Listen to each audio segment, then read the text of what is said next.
इस भाषण का हम आपको वो पैराग्राफ बताएंगे जिसमें ये कथित विवादित लाइन है, ताकि आप संदर्भ समझ सकें।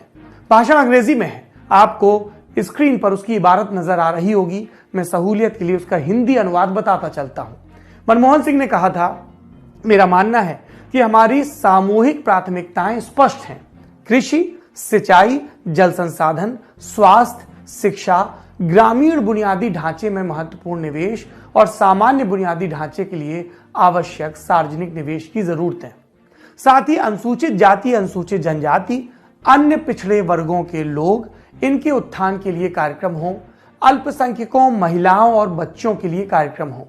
अनुसूचित जातियों, अनुसूचित जनजातियों के लिए योजनाओं को पुनर्जीवित करने की भी जरूरत है।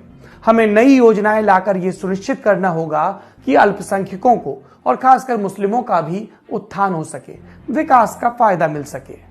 इन सभी का संसाधनों पर पहला हक है।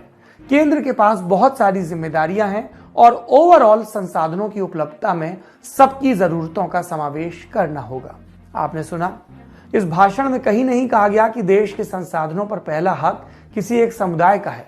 Doctor Manmohan Singh SC, ST, OBC, महिलाएं, बच्चे और अल्पसंख्यकों, खासकर मुस्लिमों की बात कर रहे थे। कलेक्टिवली कह रहे थे कि ये जो पिछड़े हैं, इनका देश के संसाधनों पर पहला हक है।